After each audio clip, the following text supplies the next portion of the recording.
cette semaine en mode communication.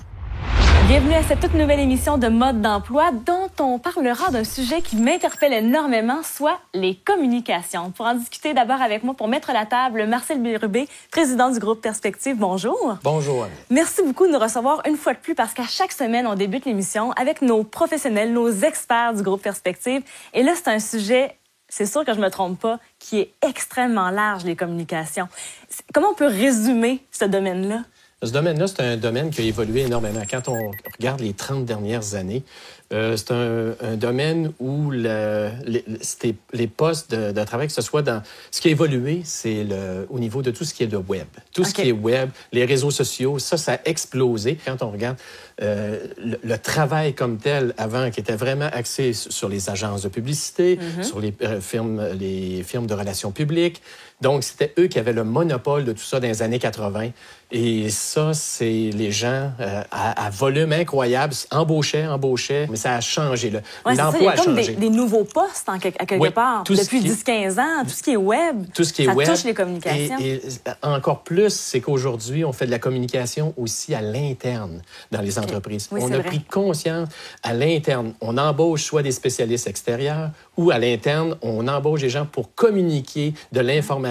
Donc, les gens de communication ne sont pas juste à faire des communiqués, à faire des événements. Ils sont aussi à l'interne à faire des stratégies pour rejoindre le maximum d'employés possible dans divers bureaux. Donc, on avait, exemple, un département de marketing qui existait depuis toujours. Maintenant, il y a vraiment des départements de communication. On en a parlé, entre autres, dans l'émission sur le domaine des assurances.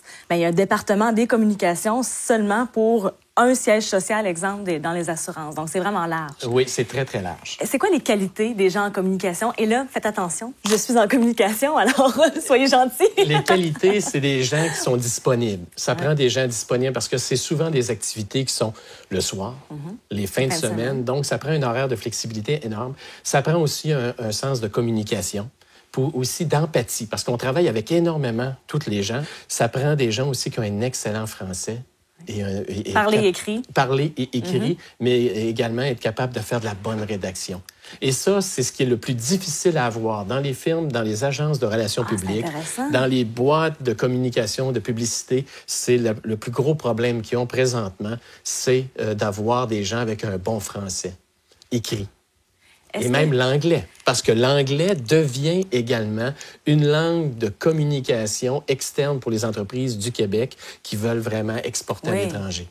Là, je me tente, je veux pas me lancer un débat, mais est-ce que c'est plus difficile maintenant depuis... Parce qu'on en parle beaucoup, justement, du français. Il me semble que c'est comme difficile d'avoir des gens qui s'expriment bien, qui parlent bien le français et qui l'écrivent bien. C'est quelque chose qu'on voit depuis quelques années, une tendance que c'est... Mais je te dirais que ça a toujours été. OK. La règle, je te dirais que la règle du 20-80 est souvent applicable. 80% des gens ont de la difficulté à bien l'écrire pour 20% qui l'écrivent très bien. Et c'est un secteur aussi qui a une... Présentement, là, quand on parle, là, il y a une disponibilité de gens qui sont sur le marché qu'on appelle... Les gens... En communication, le plus grand problème qu'ils ont aujourd'hui à faire face, c'est des travailleurs autonomes. Ils sont avant tout des travailleurs autonomes, des pigistes, à contrat. Et ça, c'est une grande majorité dans toutes les entreprises. Les firmes de communication, de relations publiques embauchent des pigistes, embauchent des gens qui vont faire des jobs ponctuels pour un client spécifique, etc. Donc, c'est tout un défi, les gens, aujourd'hui. Oui, puis c'est pas tout le monde qui est prêt à s'embarquer dans cette aventure-là d'être travailleur autonome, justement, avec un peu moins de sécurité à long terme. Ou faut penser placer même des sous pour une retraite, exemple. Donc, c'est pas quelque chose qui existe déjà. C'est pas un cadre bien défini. Non, et c'est des gens, souvent, qui vont commencer avec un bac en communication, puis là, ils vont faire un bac en journalisme. Ils vont rajouter d'autres choses. Donc, au lieu... Ils se sécurisent en allant faire des mineurs ou des majeurs en communication à l'Université Laval.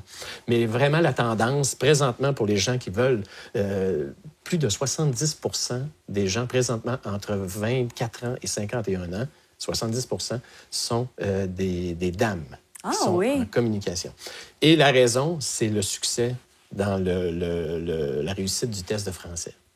Ah, alors on revient à notre fameux français parlé et écrit. Qui est excessivement important. En ajoutant le web, les nouvelles techniques là, de web depuis les réseaux sociaux, les gens ont à être beaucoup plus diversifiés, être beaucoup plus en contact avec ces réseaux sociaux-là. Donc, les gens un petit peu plus âgés ont une difficulté de mettre la notion de vieux médias, nouveaux médias ensemble.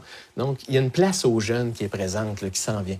Mais la seule façon que ces gens-là peuvent avoir des jobs à temps plein, c'est la retraite des gens graduellement. On le voit, là, on est dans un pic, là, et normalement...